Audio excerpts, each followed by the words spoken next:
Hallo Musiker, willkommen zu einer weiteren Folge von Entdecke großartige Musik mit Ted.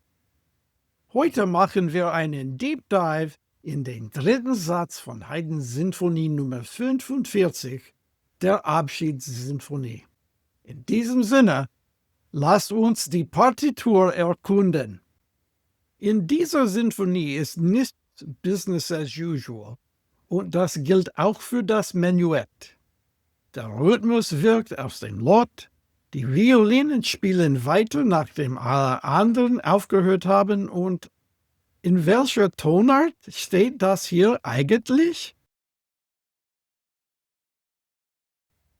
Bevor ich die Partitur studiert habe, nahm ich an, dass dieser Satz in A-Dur steht, da Haydn in den vorangegangenen Sätzen Hörner in A und E verwendet hat.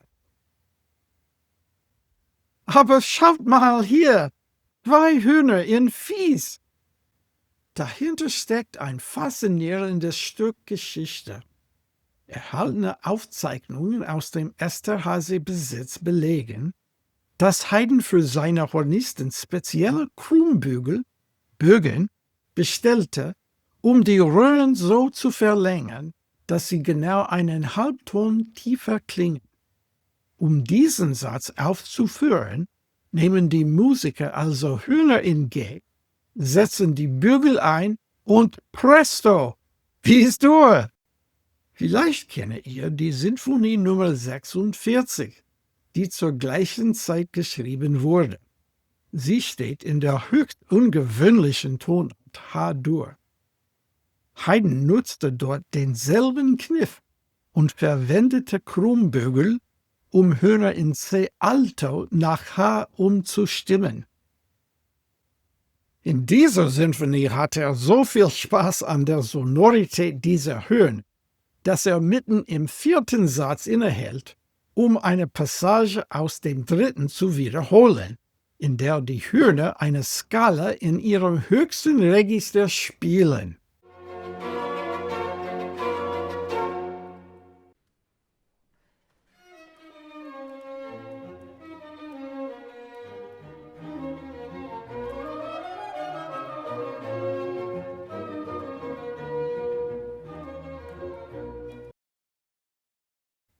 Kommen wir zurück zum Menuett der Abschiedssinfonie. Schon beim Blick auf die erste Seite fallen ein paar Dinge auf. Zuerst ist da dieses seltsame D-Natural in Takt 3. Ist das eine trügische Kadenz? Ein angedeuteter übermäßiger Sektakkord? Oder einfach nur ein falscher Ton? Dann ist da die 4. Phrase, in der es scheint, als wären die Violinen um 2 Schläge verschoben. Der Eindruck einer chaotischen Probe wird dadurch verstärkt, dass die Violinen weiterspielen, nachdem der Rest des Orchesters auf einem Ganzschluss zum Stehen gekommen ist. Noch mehr Verwirrung herrscht im B-Teil des Menuetts, wo die ersten Violinen 8 Takte lang verzweifelt versuchen, den Downbeat zu finden. Für die Rückkehr des A-Teils finden alle wieder in die Spur. Aber die Probleme der rhythmischen Entkoppelung und der verpassten Downbeats kehren nicht nur einmal, sondern gleich 2-mal zurück. Die Lage stabilisiert sich glücklicherweise im A-Teil des Trios, wo Haydns Hörner in Fis so richtig glänzen können.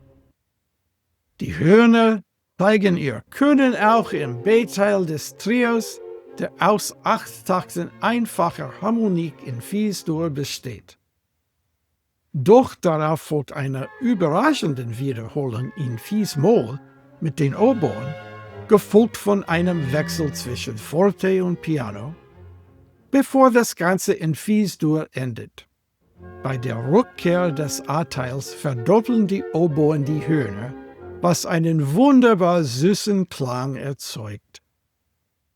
Für mich wirkt dieser Satz eher eine Probe als wie eine Aufführung. Da wir wissen, was uns noch bevorsteht, frage ich mich, ob Haydn hier Musiker porträtieren wollte, die Fehler machen und den Fokus verlieren, gestresst durch den verlängerten Aufenthalt in der Sommerresidenz. So, das war es auch schon, Freunde.